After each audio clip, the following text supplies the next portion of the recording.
Di video ini akan saya jelaskan untuk pemasangan camshaft dan rocker arm di Suzuki Katana. Nah, di sini yang lanjutan dari video sebelumnya yang pemasangan klep, setelah pemasangan klep, lalu sekarang ini pemasangan camshaftnya. Nah, di sini saya pakai assembly loop bell ray. Nah, kita pakai kan assembly loop itu pada lubang-lubangnya yang camshaft itu akan dimasukkan. Bisa dilihat saya memberi request ke tempat-tempatnya, terus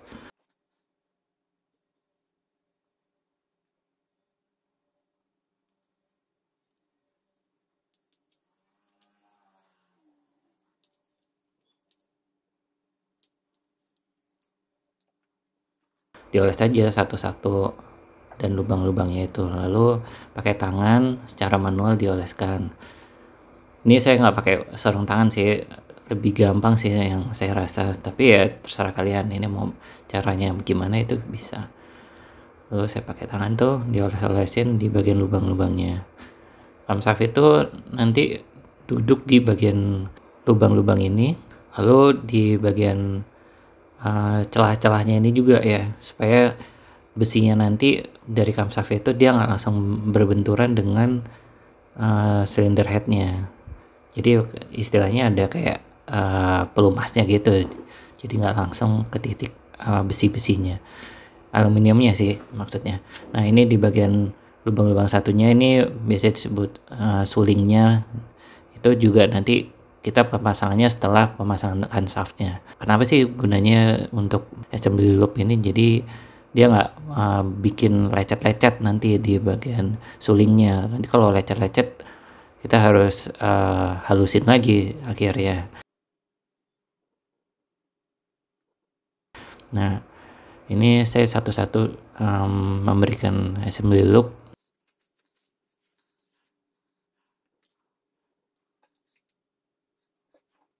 Lalu kita lanjutkan di assembly loop pada camshaftnya itu sendiri. Assembly loop ini kita olesin aja tuh di bagian-bagian apa sih logam-logamnya ini, terutama yang bagian halusnya itu yang mengkilatnya itu yang bergesekan langsung dengan logamnya. Selain itu dia melindungi juga sih dari karat atau oksidasi itu. Ini juga melindungi logam-logamnya yang ada juga sih.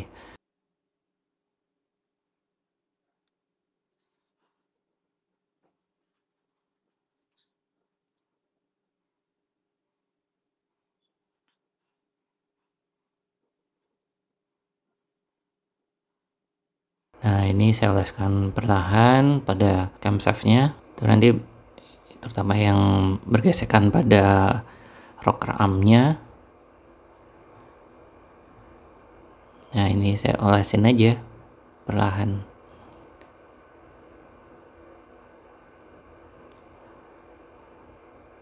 Ini videonya saya cepetin aja sih dikit, tapi bisa dilihat lah apa garis besarnya apa aja sih yang diolesin. Pokoknya merata sih, nggak usah terlalu tebel, yang penting ngelapisin logam-logamnya.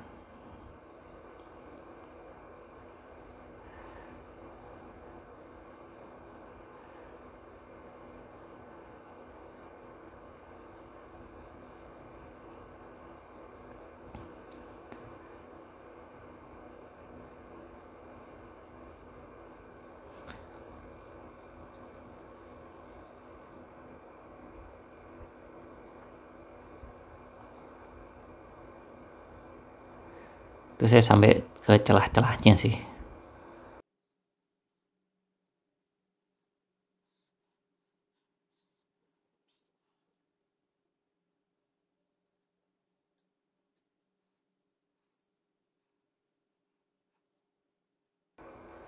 Oke, lalu kita masukin pelan-pelan tuh.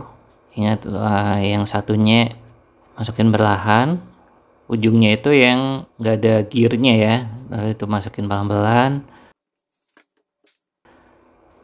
Jangan dipaksa kalau misalnya nyangkut, tapi sambil diputar. Nah, itu lihat kan gearnya. Nah, sekarang lanjutin sulingnya nih, bagian sulingnya istilahnya. Ini yang megang rocker armnya nantinya. Kita olesin aja semuanya. Ini saya baru pakai sarung tangan, tadi kelupaan. dan terlalu nyaman sih pakai tanpa sarung tangan, tapi ini nggak apa-apa, ini untuk kebersihan juga enak sih.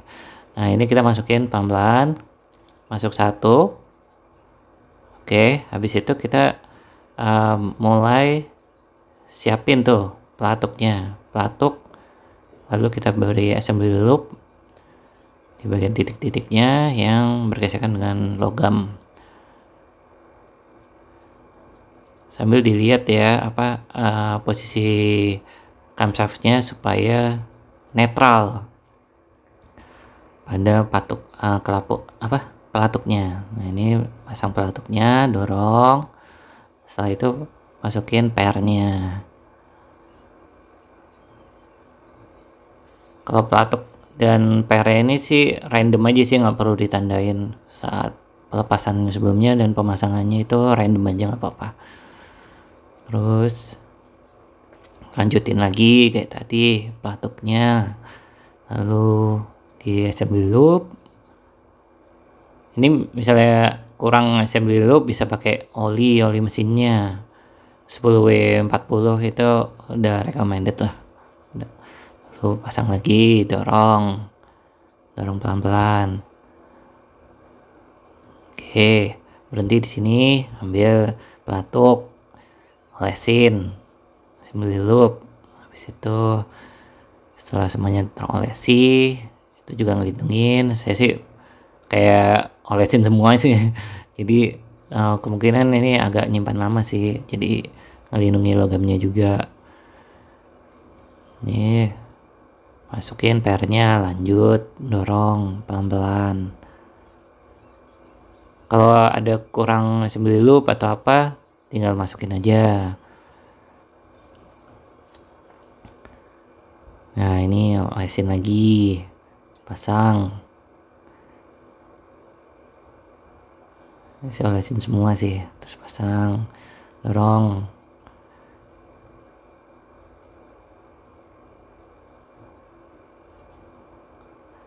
Dorong lagi. Udah, terus pastiin lubangnya itu masuk ya dengan pengikatnya, lalu cek semuanya. Ini semua katupnya netral loh, jangan diapa-apain. Jadi posisi nggak ada nekan camshaftnya juga, pelatuknya itu. Lalu lanjut ke bagian suling sebelah kirinya. Suling sebelah kirinya olesin lagi kayak yang suling sebelumnya, olesin merata ya.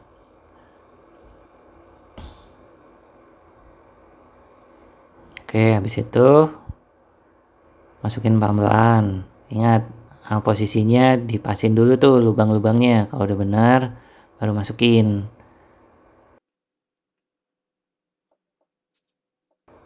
Ini yang kebalikan yang kayak tadi ya, tadi pemasangannya katupnya baru pair, kalau ini pair dulu baru katup. Itu sih.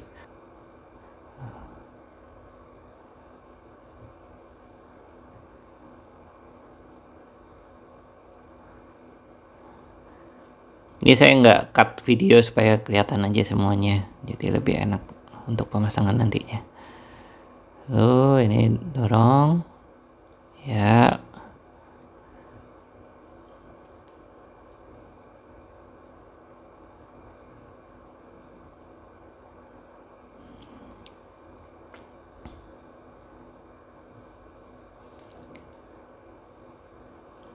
Masukin lagi, ini pelatuknya diolesin lagi. Ini saya campur-campur, ada assembly loop sama oli, itu ngebantu juga sih, sama-sama memberi pelumasan, jadi lebih mudah pemasangannya. Dorong lagi.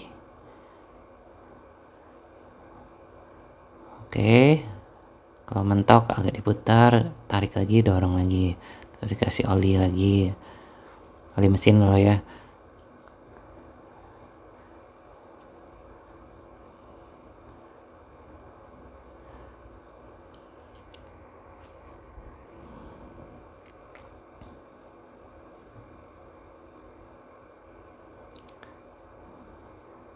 Nah, tahu kan biaya kayak turun mesin setengah itu lumayan mahal. Nah ini prakteknya itu lumayan makan waktunya. Nah itu kan kita harus satu-satu memberi pelumasan, terus dorong. Nah kalau mau ngerjain sendiri ya nggak apa-apa kayak gini, tapi mau kotor-kotoran sama makan waktunya lumayan. Ini saya percepat waktu, biasanya hampir 3 jam atau 2 jam lah ini pemasangan. Kalau perlahan ya, ini aja juga lumayan gampang, jadi cuman makan waktu aja sih untuk pelumasan, lalu muter ke kiri ke kanan sulingnya. Jadi emang harus perlahan banget ngerjainnya. Oke.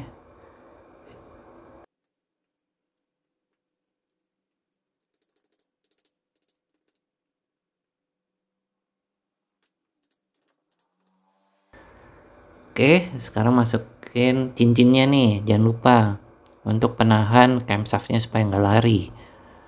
Cincinnya ada di posisi bawah, jangan lupa ya. Terus pasang skrupnya.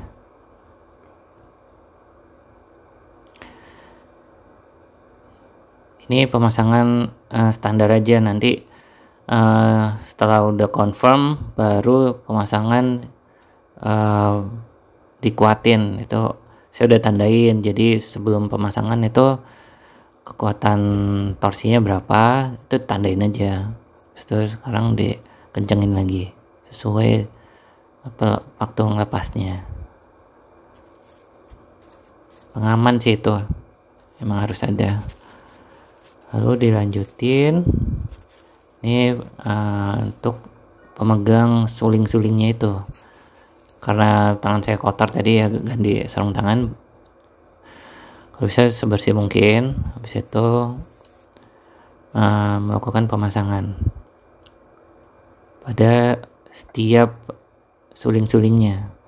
Tujuannya untuk supaya nggak lari posisi suling-sulingnya.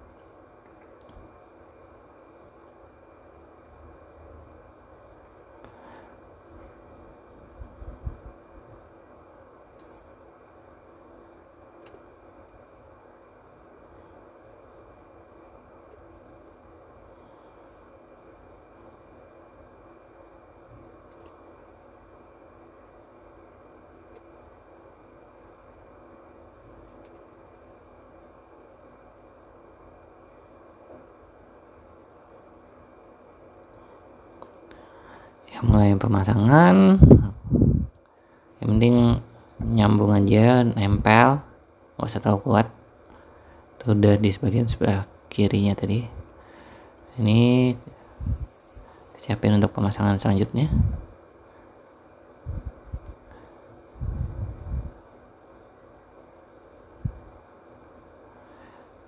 Dari lubang ini kita ini juga tujuannya untuk ada nahan pelumasan. Jadi pelumasan itu dia melalui suling-suling itu tuh, jadi tekanan oli bakalan masuk ke suling-suling itu.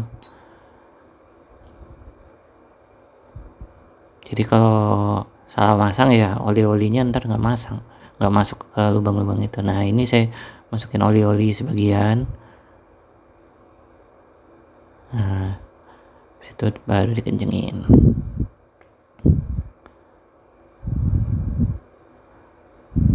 Jadi setiap kanvasnya ada oli-olinya tuh, jadi dia ngelindungin dengan logam-logamnya.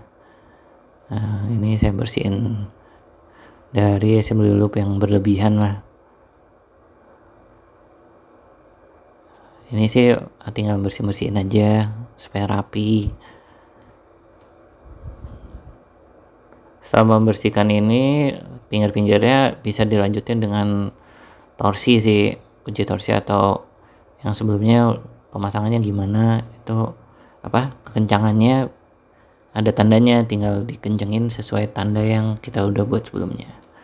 Nah ini untuk pembersihan pinggir-pinggirnya supaya pemasangan gasket itu lebih mudah dan tidak bergelombang yang menyebabkan bocoran atau rembes oli sih dari sini. tinggal bersihin aja pelan-pelan. Ya ini yang makan waktu juga, nah itu kan. Yang penting nggak usah buru-buru, pengerjaannya bertahap aja.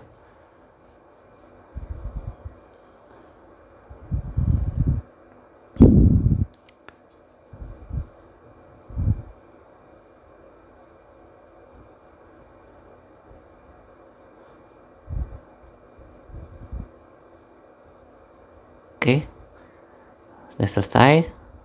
Terima kasih ya.